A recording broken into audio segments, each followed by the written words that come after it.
good afternoon, good evening, and good night, everyone, whatever time you're watching and or listening to this. Welcome to the first, well, hopefully first episode of Let's Just Talk. For those who do not know us, I reckon we should introduce ourselves. And as I am a Southern gentleman, ladies first, go ahead. Hi. Yeah, I'm Marissa. I've known Jarrell for a couple of years now. We met at work, and after having some long conversations, we figured, wouldn't it be nice if we recorded them and forced them on the rest of the world? What? Why you had to say it like that? Why you had to say force it on people? I don't, I don't Because know if I we like have that. opinions, and they're gonna listen. Well, damn. All right then. Yeah, my name is Jarrell. As Marissa said, we met at work. I think I was sick as a dog at the time, and she took care of me. And she also has opinions on stuff. Why do women got opinions? Kidding, kidding, kidding, kidding. Anyway, yeah. So we had a lot of nice conversations where I got to learn quite a bit. It's not funny. Don't laugh at me. Where I got to learn quite a bit, and we got to see each other's points of view on things, and I thought it'd be pretty helpful to put that out into the world, and hopefully maybe people can talk to each other instead of at each other and learn some shit. So that being Yeah. said, now you got our names. Friend. It was What are we talking about today? I figured as a good starter, a good first episode topic. Just so goddamn petty. Oh God, I hate my life. Oh, I'm so salty.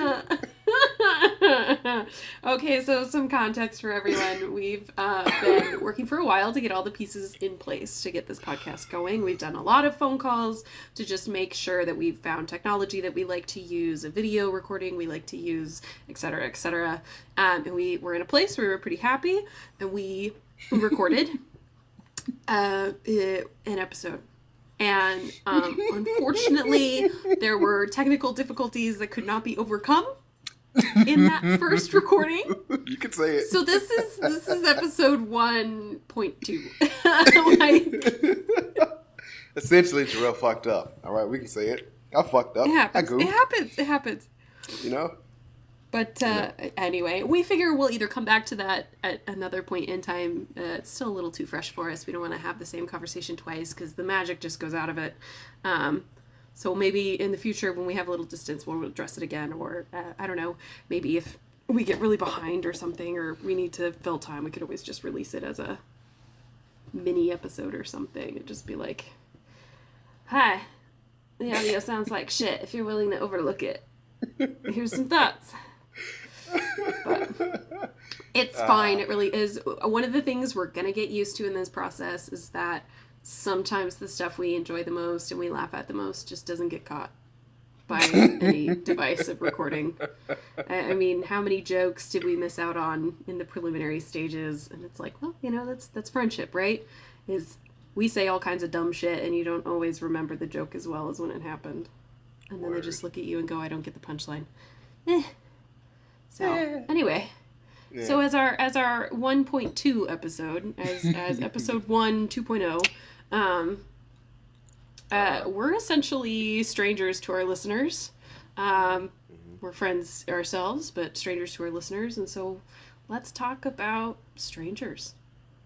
Okay. How do we approach them? What do we do with them? You don't. Do we like that? Do we not like that? Do we, because stranger isn't just like stranger danger. You and I, about the same age, grew up in that environment of the post 1980s big bad stranger danger. We grew up a little bit after that.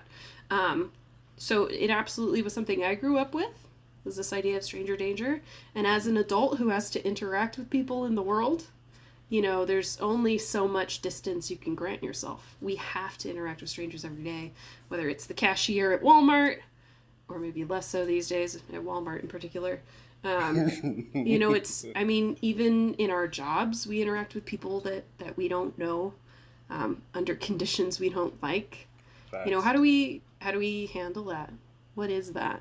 And then, what are the more positive stranger interactions we've had? Let's just talk about strangers. Strangers? Okay. Well, I think the first thing is we don't stranger at all, but if we have to stranger, um, I guess part of it depends on where you meet the person, right? Mm-hmm.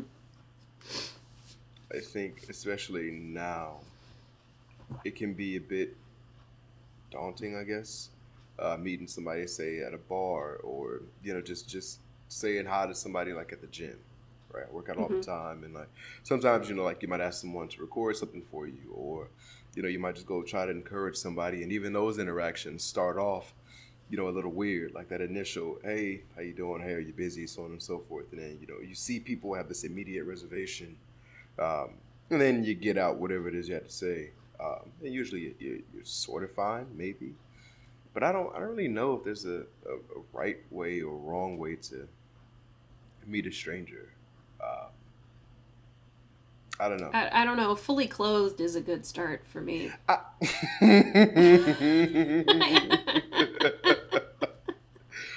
Then we're not going to discuss the the one or two times that was not the case. But nobody complained about it. So I guess we're all fine. Wait a minute. Okay. All right. Let's examine that for a second. Examine what? Would it be okay? For those of us who are degenerates like me, occasionally we go to adult entertainment establishments. And very often, somebody will introduce themselves. A little general lack of clothing. Yeah. And sometimes they touch you, and you be like, hi, I don't know you like that. So I think clothing is optional upon meeting clothing people. Optional. At least that's what I've learned. Clothing optional. I mean, to each their own, right? I don't know. For me, I guess I start in a place of like, is the context of meeting anybody in any place. Is it because I'm at the store and I need to pay for my groceries? Is it because I'm at work and somebody's asking me a question? Am I walking down the street and somebody's approaching me? In all of those instances, it all comes down to a reasonableness check. Okay. I'm generally a polite human being. I mean, if you come up to me and say hello, and either you introduce yourself or you ask a question, I stop and I think, is this request reasonable of me in this environment? All right. And generally speaking, the answer is yeah, sure. I mean, God, I hate, you're in the middle of doing something, you're at work, you're in the middle of doing something, and then somebody pops around the corner and has to ask a question or blah, blah, blah, blah, blah. And it's like, well, I was in the middle of a thing, right? I just got a vivid visual of a head just bouncing around the corner because it's only happened to me too. Yeah, it sure has. Well, and at work I'm like a white rabbit. There's so much white noise that I'm like facing the back wall, and then somebody's like, "Excuse me," and I'm like, "Ah!" Oh my God. I have no composure. I spook so bad. But I was just at the grocery store, and there was a man working there who was trying to restock the cooler he was standing in front of. But because he was restocking, it was one of those like big ass fucking carts that was full up to here with cheese and whatnot, and like he is physically standing in front of the only part that like I can't reach without being a problem. And so I was like, shit. I looked at like, can I walk around to go to the other side and just like, nope, couldn't do it. So make a who? Make a what now? Like reach around without anybody noticing. You gonna give him the good old reach around? Go ahead, that's fine. A good old reach around. Yeah. Sneak up behind him and go, mine. Don't do that. That's not good stranger meeting. That's not. I have all my clothes on. I don't like. You know, go ahead. Anyway, I I'm gonna had sit to that one ask out. him. I had to, hey, pardon me, and may I have? And of course, no problem. And so in the situation, you're the man working at the grocery store and you're restocking, and then somebody comes up and says, may you hand me X? If it's 4 rows over and I'm kind of in the middle of something, I'm going to kind of tell you what aisle it's in and send you on your way. But yeah, if my physical body is in the way of you being there, and heck yeah, I can hand that to you real fast. So it's a reasonableness thing. Do I think it's reasonable to ask this thing? Is it reasonable of that person to do that thing? I agree completely. Um, I think I think reasonable is a little sketchy, because if TikTok is any indication, um, of unreasonable people, even that alone, like I think the idea of even speaking to someone, uh, can be taken as unreasonable. I've had that happen once or twice. But question for you: is there Mm-hmm. ever a case to where meeting someone or meeting a stranger is inappropriate? Like, is there ever a situation, a location, a time, aside from like being in the bathroom or something, where, well, even then, y'all be talking. Wrong. Yeah, I was gonna say that's funny you should mention that. I was gonna talk about that, but Is there ever a place where you're like, you know what, I don't want to meet anybody at all? that's a fair question, and I do totally want to talk about the bathroom because it depends on the person, right? Okay. Everybody's a little bit different, and women have been socialized, generally speaking, um, to be more trusting of other women than we are of men. And it means that there are certain environments where certain interactions are more okay than they would be even between, uh, 2 guys. So, for example, I was in the restroom uh, and doing my thing, and all of a sudden there was a dog in my stall. That's correct. An entire dog in a cute little service animal coat. And so the woman next to me, the dog had crawled underneath I was like, to what kind say of service hello. is this dog providing? And anyway, she was super embarrassed, and oh my god, Larry, get back over here, or whatever the dog's name was, and was apologizing profusely, and all I could do was laugh and reassure her and be like, there's no fences on the ground on this one. I mean, he does not know better. It's just, his existence as a dog says this is okay.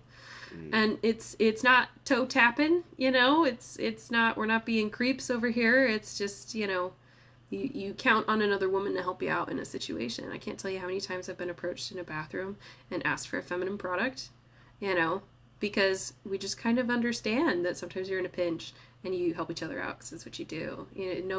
We've all been caught on the toilet without any toilet paper before. There's no boot scoot and boogie that's gonna clean you off enough that you're willing to put your underwear back on. You're gonna sit there and all of a sudden you're at the mercy of the strangers you can't even see who are on the other side of a wall. You know, and so you have to sit there and be like, hi. Just like that. Does anybody have a roll of toilet paper? I'm out. Is there anybody can help me? Okay. Okay. So that definitely makes sense to me. Although I've never been in the women's restroom. Um, It's cleaner. Pause. That's a lie. I worked I've worked as a janitor before. So I have had to do the whole knock again, knock one more time, Yeah. make sure it's empty. So I have been into the girls' bathroom. Make yourself like big and loud so that as you come in, if there's anybody in there who still hasn't figured it out. Yeah. Yeah. And that's a bloody lie. Okay. The girls' bathroom is filthy. Okay. I thought we were bad. I thought dudes were bad. Y'all are terrible. Anyway. Okay. So let's do this. So is there ever an occasion where where someone of the opposite sex, where a guy cannot come up to you, or is there a moment where like you'd feel vulnerable, like being caught on the toilet with no paper?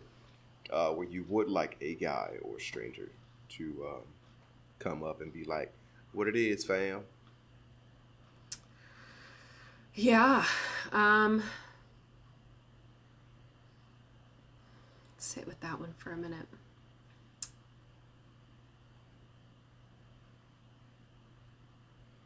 I don't want to call it social anxiety because it's not like I've been diagnosed with it or anything.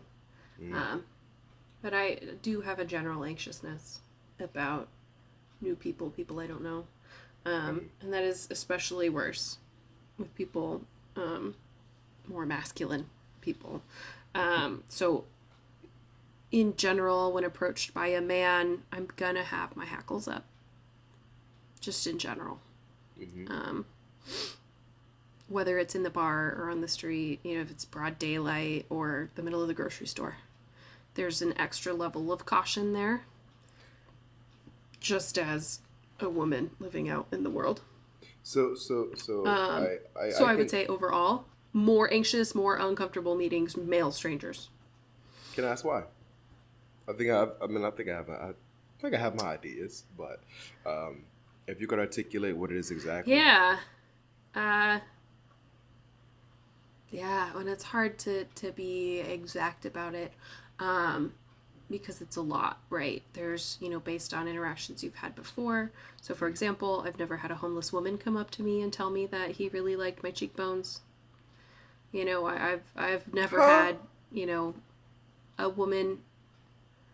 I mean, it's a different scenario, right? Where it's like, what is your reason for interacting? What's the reasonableness of this interaction?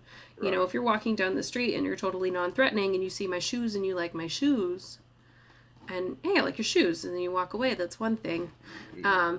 Male or female, I'm really not going to mind that. But Right. if you're using that as an excuse to approach me and say something, it's different. It's different. Um, and it's also um, a level of caution I was specifically given as a child. Okay. I was told to be careful of men. I was, particularly as you start hitting the age of puberty, it's really like, it wasn't stranger danger, it was strange man danger. Right. Pretty much always. Context for that was always just strange men. Which, it's, as somebody who works in the service industry and is out in the world and interacts with men and women, people are people. The context I work in, we don't get a lot of lower monetary kind of clientele where I work. You kind of have to have a little bit of cash to get in the door in the first place. Word.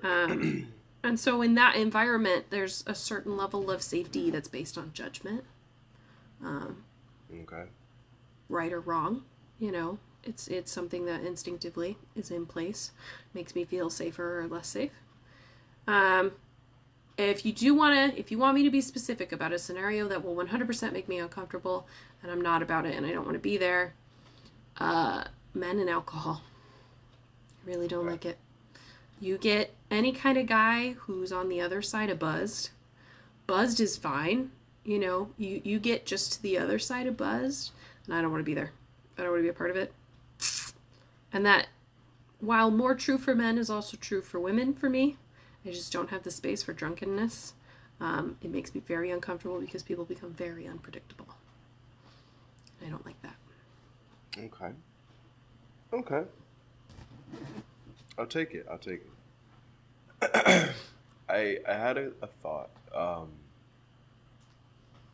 The idea of strange man danger, especially for a woman, for a female presenting, whatever else. Um, it definitely makes sense to me. I guess my question is, do you think that idea can ever go too far?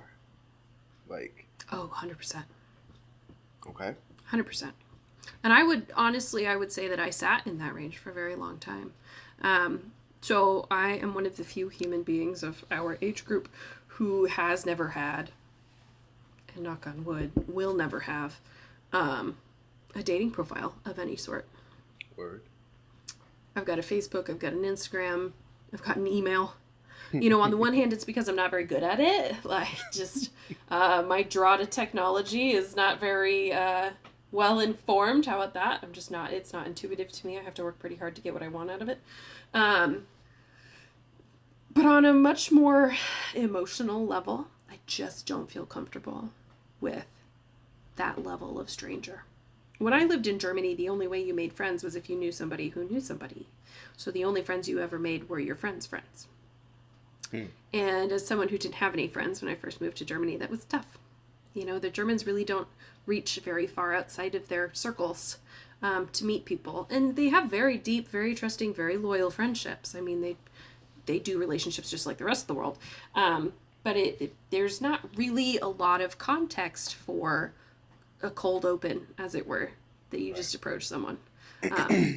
You absolutely have to have a legitimate, straight up, probably monetary reason for approaching somebody that you didn't know at all. Right. Because we're buying shoes or something, you really don't interact with people you don't know. Right.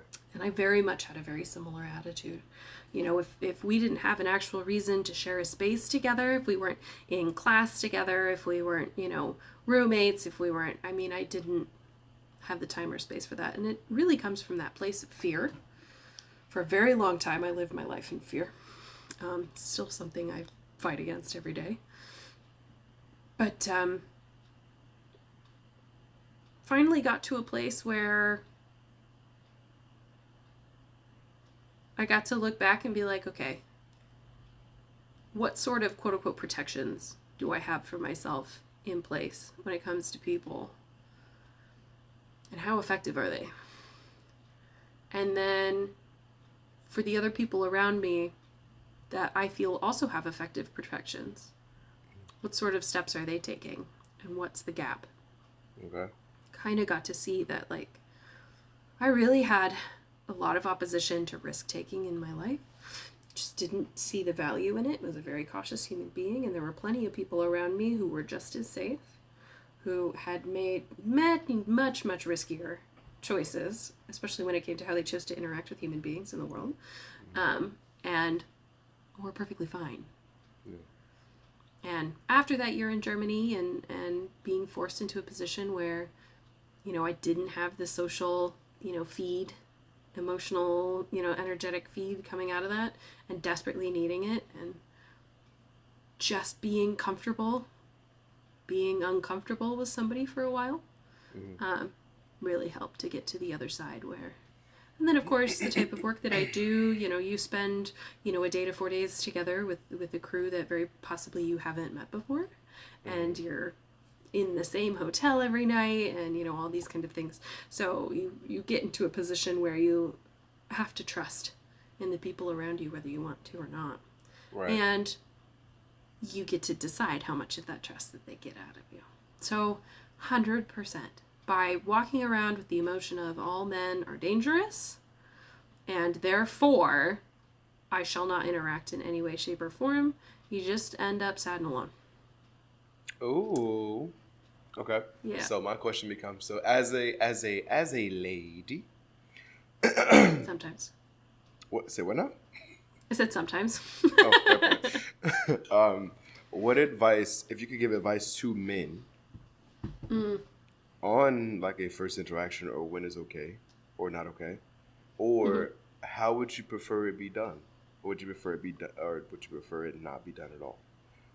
What would you say to men? Like, hey, yo, dude, if you're gonna be a stranger, this is okay, this is not okay, or this is how it is preferred that you break that barrier.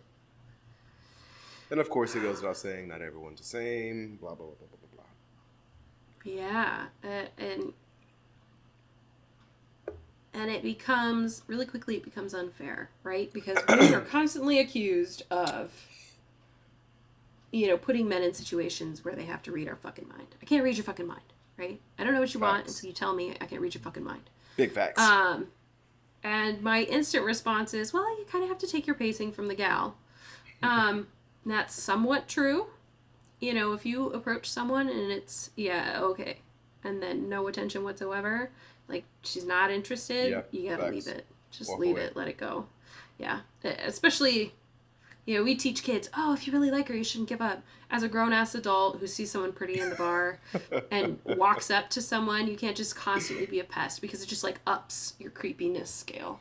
I You would go from agree. somebody who thought you were pretty to someone Uh, who thinks you're pretty and wants to take you home to somebody who thinks you're pretty and wants to wear your skin. Like, it just escalates really Wait a quickly. minute, wait. Like, It puts the lotion on its skin. Look, it's not good. Like, okay.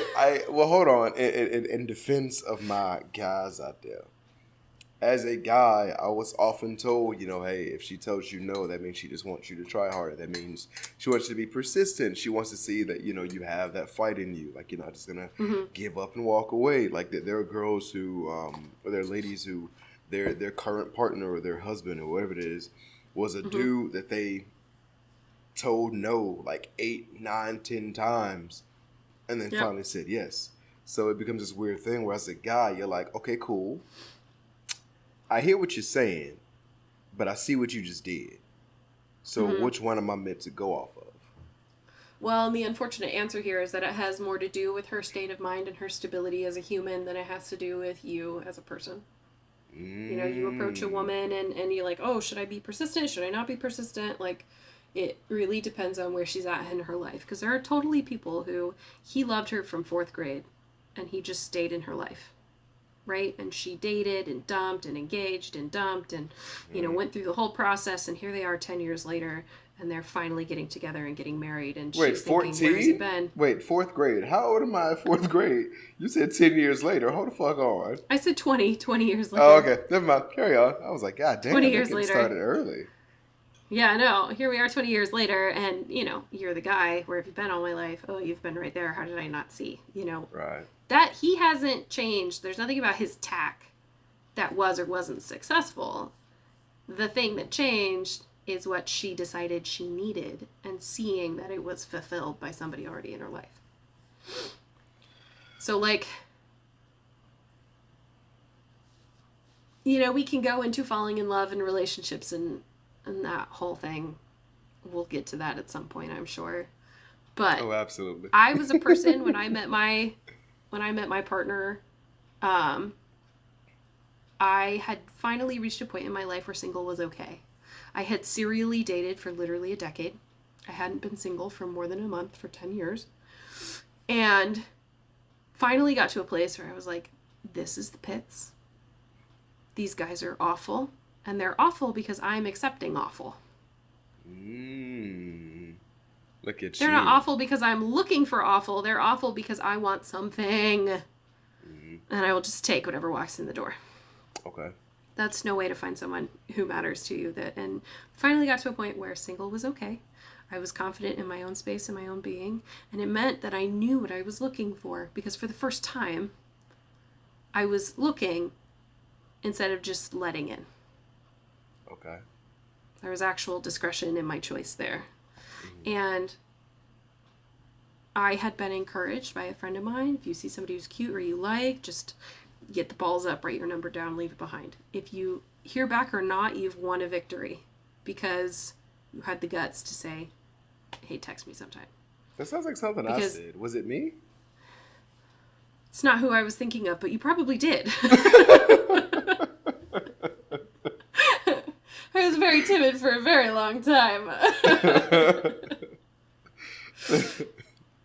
But anyways, with the first person I ever did that to, we went on one date and there just wasn't anything there. But it opened a door for me. It put me in a position where I was willing to put myself out in the world with a stranger, with someone I legitimately did not know, and put the risk out there of letting them become someone I know before I decide what to do on that back end of it. And so... Well, speaking of like opportunity for someone to become someone you know, it's so weird now, and I don't know if we can blame social media. I don't know what the issue is. I will. Social media sucks. I remember a time where, you and your friends could go out to a bowling alley or to a movie theater or to a skating rink or whatever. And, you and your group, you see another group of girls or whatever your thing is, and y'all just go talk, you exchange numbers, done deal. Y'all talk on the phone for a couple nights, whatever, going, whatever your dates are. It's a done deal. Mm-hmm. Easy, super easy. Right. Now, it's almost like, how dare someone interact with you? Right. It's like, is that not what we do? I also feel like we've gotten older. Okay. And the way we live our lives has changed. When you're younger, everybody's putting out that I'm young and free, big vibes, living my life kind of energy, where it's still all about discovery. We haven't necessarily seen the loss of the world yet. We haven't become hardened by the world yet. Okay.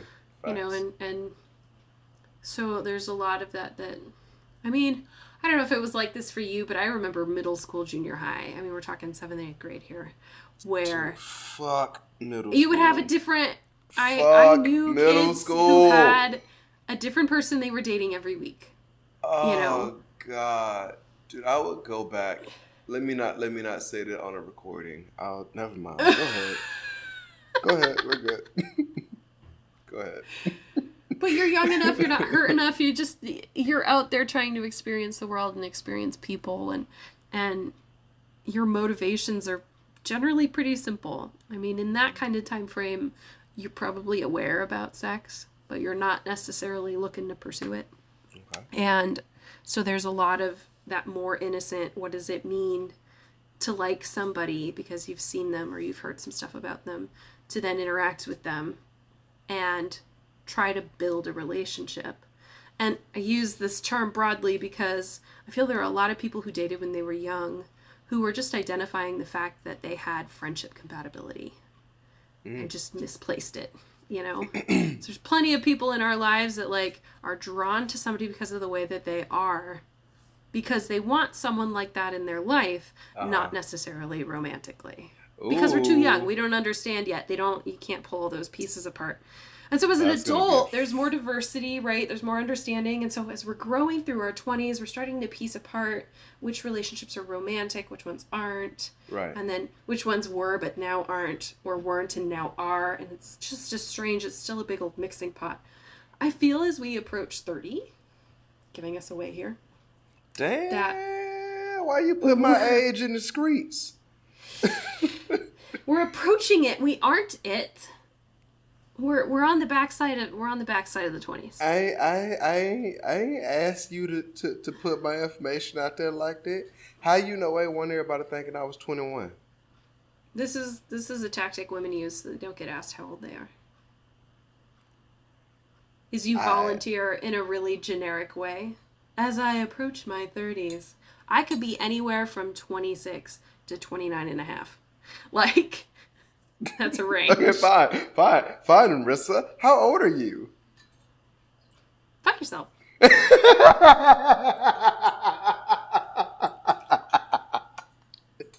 Put the goddamn tea in the glass. Leave it alone.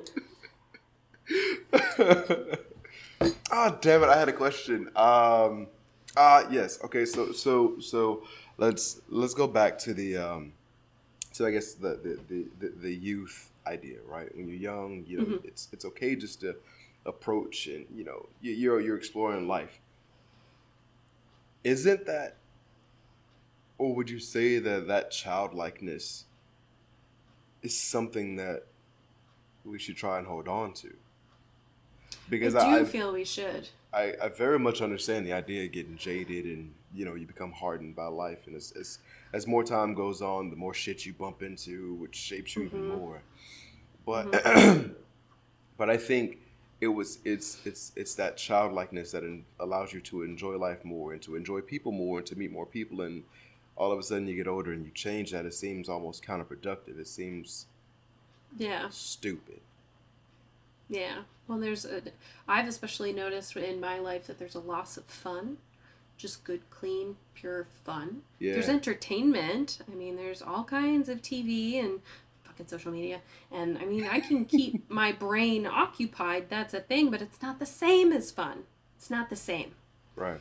Fun is an actual pursuit of enjoyment. It's not entertainment. Sometimes it's entertainment, but anyway. But that was ancillary to, we're talking about keeping your youth and losing your youth. And the other thing that happens as we get older is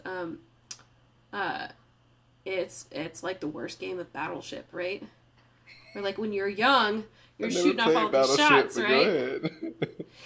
You've never played Battleship? Hell no. What the hell? Okay, well, you understood the concept of the game, though, right? I guess, is that the one where you got like the wall in between the board? And yeah. So you'll have your ships on your side of the board, and the idea is that you want to arrange them in such a manner that the other person doesn't know where your ships are. Okay, right. Got it. Okay, we're good. Go ahead. So it's almost reverse Battleship in the sense that when you're young, you shoot a lot of shots, and there's nothing there, right? No problems. Give your phone number away, all good. But as you get older, you start shooting your shots and you start hitting ships, and by ships I mean relationships. People got rings on these days because as we get older. Look at you! Come on, take your shit. Go ahead, Dean. Go on. That worked out live on air.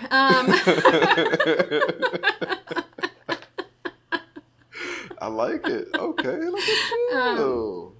Yeah, so as we get sometimes, not always. But yeah, I feel like your shot count goes up, right? Where you're like, oh, I have to ask a lot more women to get to the point where I can find one that hasn't been married yet, Not that, previously married is bad or anything. It's just in the sense that there are a lot of people who, as we get older, have met a lot of people. And in meeting a lot of people have had an opportunity to grow something. But this is something that's been on my mind. So my partner and I met while I was at work. And I work with people.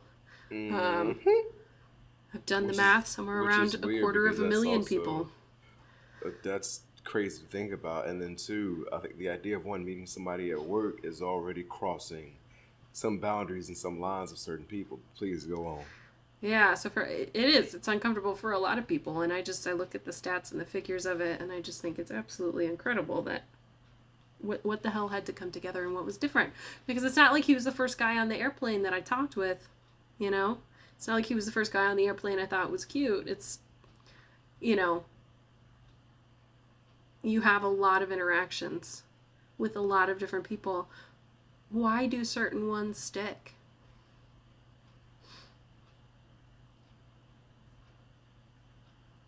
I don't have an answer. I was just spitting it out there. Well, now I want to come up with one.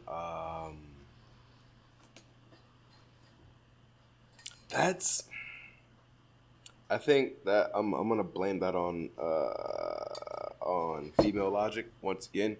I'm gonna blame it on female. I'll explain why I say that. Because you mentioned earlier that a lot of it doesn't have to do with the guy. It has to do with the woman and where she is mentally, right? Reason why I say, well, okay, asterisk caveat on that, to the person approaching the person. To the which. So if you are the approacher, mm-hmm. a lot of times it matters more how the approachee is, what their state is, right? And so than it is. So you're not necessarily male female, but I think the thing that makes it stick is gonna be. Well, because you mentioned, I guess girls, y'all naturally have this sort of safety thingy going on between y'all two, so it's not really hard to get at least like a shallow connection or something like that, but just off the blue, out of nowhere. Yeah, but I don't have the phone number of every woman who's borrowed a tampon, I mean, but I'm sure you could probably ask, or she could ask you, and y'all would be less opposed to giving your number to random female. Y'all might not never talk and might not hang out. That's fine. But I don't think that we'll have to talk about the crazy Darla I met at Walmart. Oh shit! I want this story. Okay. But so you're in the middle of a point. The point I was gonna make is just the reason why I say female logic is because you hear female logic and what makes it stick. It's female logic because a lot of the rules that are supposed rules are only rules that apply to a certain demographic. So there's the idea of, hey, girls say, never approach me at the gym, right? I'm at the gym, I'm there to train. I don't want to be, talked to or flirted with. Don't ask me anything. And then you find out their last two partners they met at the gym. Or the current boyfriend they met at the gym. So it's like, it depends on who it is. Like, is he tall enough? Is he handsome enough? Did he say the right thing? Or is she just in a better mood today? Is she more open today? It's female logic. It is damn near impossible to fucking read, to figure out. But I think that is the determining factor as to what makes it stick. It's ultimately the lady, I guess, and where she is. It's mostly, and I guess the guy. Did the right guy come up at the right time and say the quote-unquote right thing? Although that shit never fucking exists either. I mean, yeah. I mean, there's no... Otherwise, it'd be a book already, right? Yeah. All the right things to say to women to end up in love forever. It just doesn't work that way. I have a lot of hesitancy with this one. Because, like I said, everybody's different. Like you said, everybody's different. Somebody like me, if I were a person who regularly went to the gym, which I'm not, I can imagine I would feel the same way. I was like, look, I ain't looking to meet nobody at the gym. I'm just there to look hot, and keep looking hot, putting in the effort to look hot. So, I'm not here for this. But, like, if you go to the gym the same time I always do, and you're doing your own shit, right? You're not, like, chasing me for machines or anything. It's not like you came there because you knew I would be there. This is just the time you go to the gym, and it happens to be the same time I go to the gym. Mm-hmm. But we do every now and again. You cross paths. You're putting your dumbbells back on the rack, and they're next to the cart that he uses, or whatever it is that you're gonna do that enough times, and nothing bad happens. Mm-hmm. That you begin to feel more safe around his presence. You don't know his name, you don't know where he's from, you don't know what he's training for, or why, or what day is leg day. You don't necessarily know that, but you know that he's there when you're there, and right. You know that he minds his own fucking business. Okay. And that if something, God forbid, one of these times you're in there and you get a phone call or whatever, and and it's really loud and everybody's really bothered by it. You have to, sorry, and run away. And, maybe he quick wiped down the machine before he moved on to the next thing. And it's like, yeah, you were on this, but you've gone a while, so I wiped it down for you. Don't worry about it. And you come back and you find everything's wiped down and fine. You'd be like, oh yeah, where'd he go? I'd be like, hey man, that was real sweet. Why'd you do that? Like, you could just be like, you seemed occupied. It becomes a small gesture thing where it doesn't even have to be something like that. It could just be like, the way that your workout works out, you're both reaching for the same dumbbell rack at the same time or whatever. And then it's just like it's a head nod of like, no, you're good. Like, I need the 5s on top and you need the 25s on the bottom, and that's cool. But like, no, like it gets to a point where because you've been around each other enough that something that wouldn't have been an instigator is now. Because you're more comfortable. So what you're saying is, to all my guys, if you could dumb that down, color inside the lines, strangers, to all my male strangers, just keep doing your shit at the gym, I guess. And hopefully y'all hands touch, trying to reach for a weight. One of my favorite quotes: if you're looking for the love of your life, stop. Mm-hmm. They'll be waiting for you when you start doing what you love. Live your life. Be completely yourself. Because it's when you're existing in your own skin as your truest self that somebody else who happens to be in their own skin as their truest self are going to interact with each other in a more authentic way. Okay. I like it. I think that's a fair point to leave this one on, actually. I cannot tell you how many times I screamed at my best friend and was like, should I text him? I just met him yesterday. It's only been 23 hours. Bruh, I remember the 3-day rule. None of this bullshit. None of this bullshit. If it were me, would you have texted already? Your best friend, right? Would you have to? Well, yeah, I would have texted already. Then fucking text him. I don't get what the fucking games are. Well, we went on one date. You have to wait 2 weeks before you go on the second date. Bullshit. What? Bullshit. What are these fucking rules? I'll say this as a dude. If you're somebody who's comfortable dropping drawers and doing the thing on the first night, fucking do it. I don't care. But are you being your authentic self? If that is someone who, as yourself, you would do, then do it. But if you're doing it because what does he expect? Hair toss. Like, fuck you. Don't play the games. Because the idea in creating a relationship is that this is someone that you have intentions of spending a long amount of time with. Mm-hmm. So do you want to play a game for the rest of eternity?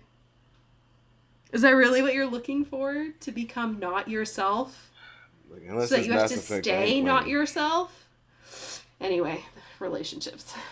Yo, that whenever we do that one, that's gonna be a fun one. That is gonna be a blast and a half. That might be a two-parter. That might be a two-parter. But anyway, strangers, be nice, be kind. Dudes, if you're gonna give a compliment because you see a woman, compliment something she has power to change, not something she doesn't. Like her shoes. Don't tell her she's got a nice rack. Tell her you like her shirt. But in order for me to see your to see your shirt, I have to have been looking at the rack. And we can gather that, all right? You look fine in that skirt. Oh, I see you looking. I see you looking. You ain't thinking about my skirt. You're thinking about my ass. But I can't change my ass. So if you're complimenting me on my butt, yes, you can. You're complimenting. Yes, you can. Yeah, but it's surgery and it's expensive. But when you compliment bodies, you're complimenting something that she was probably born with. Big facts. Right? And it's like, man, thanks. I did not necessarily put a lot of effort into that. How come it don't work? Never mind. It's fine. We can save that for another day. That it doesn't work for men? No. It don't work.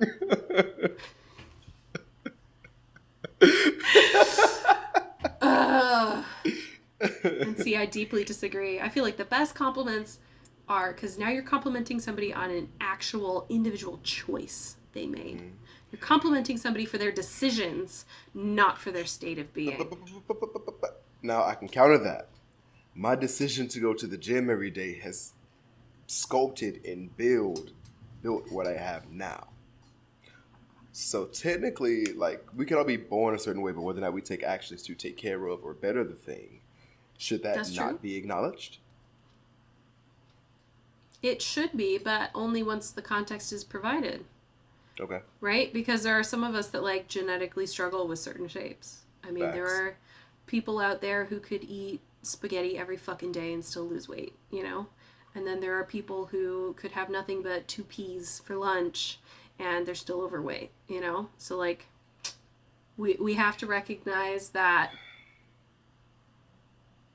the safest compliment for a total stranger, somebody you know literally nothing about, all you know about them is that they chose to walk in the same door of the same establishment you did. Mm-hmm. I see what you're saying. And sometimes you don't even know that. You're just passing on the street. You don't know if they live there. You don't know if they're visiting. You don't know if they're here alone. You don't know, right? You know none of these things. You have zero context. It's just a human being on the street.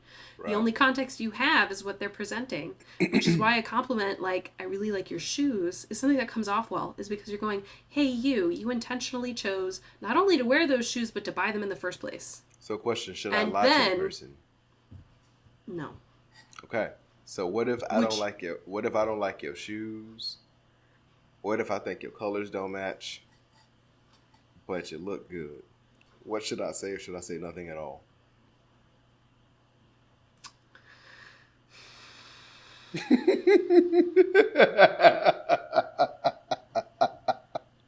This is me being childish now. Go ahead. Although it is a valid point. Honesty. Problem is that I'm a pretty sarcastic human being. And so I have had people that I've interacted with before where it is a bit more white lie than it is truth. And so I like Please, to give us find, an so like, how example. can I make it more true, right? So like there's the person walking down the street, they cannot match for fuck's sake. They haven't combed their hair in 6 days, but hot diggity damn, he gets me going. Like you come up with you kind of find these other ways to let them know that you're looking Uh-huh. without it Please, being please give us an example. Please. Let's take a journey. That was a shitty like transition of like imagination, but whatever. we're in another world now. It's the Whatever. fantasy land. Like the wave transition Look. on the screen, like the dream transition where it's like. I tried, okay? Damn, I tried. It was good. It was good. It was good. Okay, so the current partner you're with now. Yeah. Let's say you met him walking down the street instead of, where y'all met at. And he can't dress for shit. But how diggity damn he gets you going or whatever the hell you just said.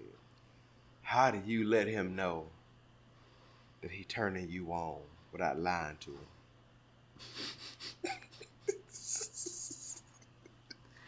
This is really hard because as much as I'm a physical creature when it comes to like romance and attraction, I need to know something about you. God damn it, girl, just play along. Hey, we in imaginary land. You don't need to know nothing about him. You gonna go up to him. You make that outfit work. But that's really aggressive to me. I wouldn't respond well to that. Personally. Okay. Okay. I don't like that one. So. I don't either. We're gonna leave. You look like you're feeling fine. What? See, I don't have nothing. Like. What did she say? Okay. But like, how often? I mean, how many guys do you know that would think, "Man, that girl would be so hot if she wasn't dressed that way," and they're just totally turned off because she's got a certain sense of style? That's a different ball game. We're not talking about that. Like that's a. So I don't think there are many guys who go not.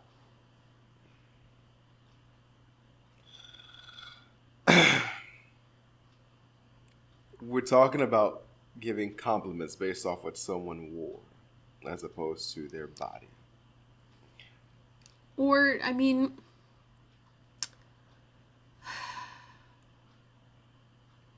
now if you want me to lie to you, I can do that. Like, damn, girl, them some nice shoes. Oh, yo, that's a beautiful dress. That is a nice hat.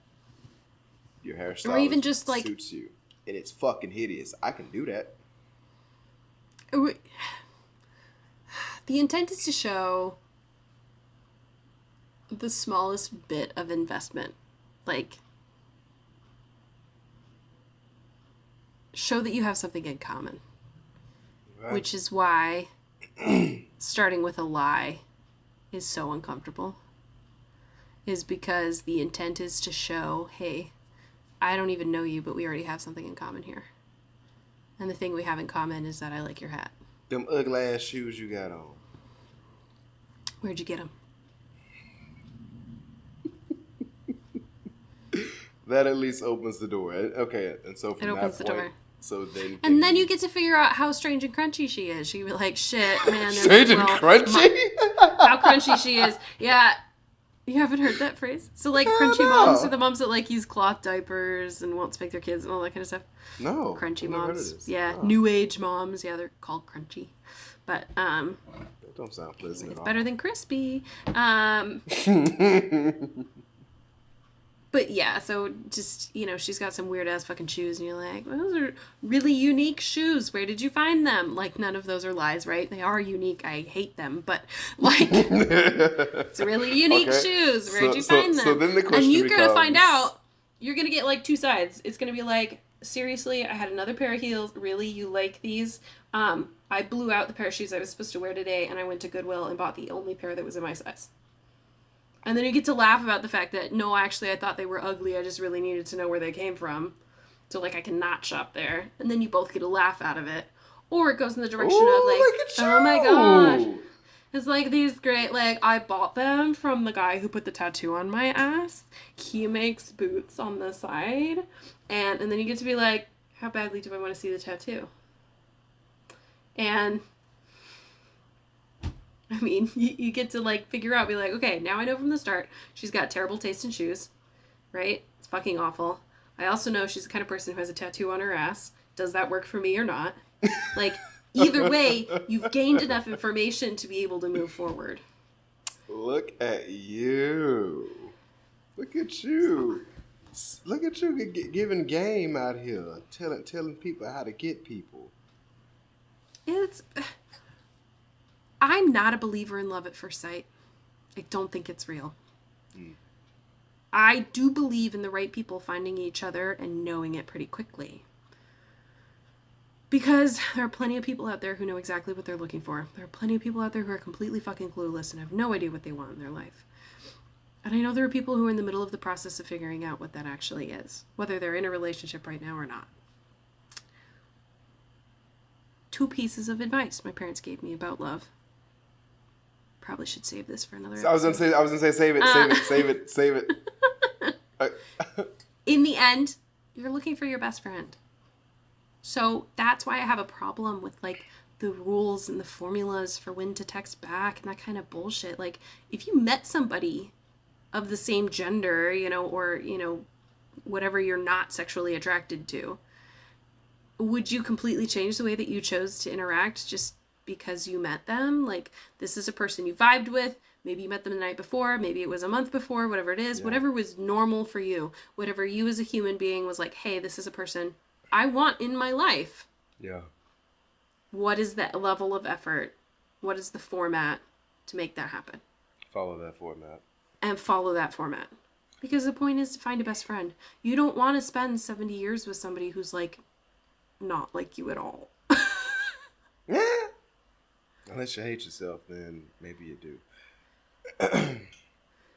Anyway. Cool. Find a best friend. I found a best friend. I like it. Well, I think that about wraps up. Go ahead. I think in closing, I think this will be perhaps helpful. Please. The first time you and I worked together, you were very ill. You mentioned in the beginning. Sick and as it was only a 1-day event. So it was a very small amount of exposure. Mm-hmm. And then, of course, we worked in a fairly small, particular environment there and heard every rumor and all kinds of crap that floated around. We all hear it about each other. And kind of got to decide based on what my experience of you was, what I took with a lot of salt and what I felt was accurate. And then it was quite a while until we worked again together. Mm-hmm. And we worked together, and I remember that you talked about your friends and the type of friends that you had and the type of things that you and your friends liked to do together. And this is when it occurred to me, oh man, Jarrell is my kind of people. Hey. And so it wasn't even, we went from stranger to coworker to friend, and it was because I got to know more information. I got to know more about you. And not just like I grew up in the South and I have a mama and a dad. Like, really things about you. Yeah. Like, actual interests, actual pursuits. And got to go, hey, that's not something I hear every day. But I have interest in that as well. And it's not something I would have brought up because I didn't think that there were a lot of other people that felt that way. And so it became that thing where it's like shared ground. That's where we get somewhere. That's how we make friends. That's how we become not strangers anymore. And I think it's being open to getting to know somebody and what they're about. Yeah. Not walking in with your ideas of what they should be like. Hello. Look at you. That's ended on such a good note. Well, that being said, ladies and gentlemen, that wraps everything up for today. If you enjoyed, let us know. If not, just don't. And in the meantime, We've got an Instagram. We've got we an do. email address. If you have questions or topics, things you'd like to hear us talk about, if you have any comments about what we talked about today, we're here with open ears, ready to listen, ready to talk, and justify our positions, as well as if you feel like there's anything we didn't handle very well today, we'd also like to hear about that. Big facts. We're two people just looking to grow. That's the whole point of these conversations. So, with expanded minds. So once again, we'll put the Instagram and such in the link or whatever description bio. I'll do that. I'll definitely do okay. that. Okay. I just don't know it off the top of my head, and I don't want to be like, it's like, okay, it's Jarrell and Marissa like spaghetti at. Like, I don't want to make some shit up. Anywhere near my fucking name. Jarrell.spaghetti@gmail.com. Go. Do you want to fight? Try. I know your arms aren't long enough to hit me right now. Oh, I'm safe. You're going to have to come and find me to beat me. I know where you live, though. What you mean, come find you? Baby, it ain't that hard. Be there anymore. You don't know. Maybe I bought a house and didn't tell you. Baby, considering all those paintings are arranged exactly how I remember them, no, you're not. Anyway, in the meantime, between time, take care of yourselves, take care of each other. Much love, and we out of here. All right. See ya.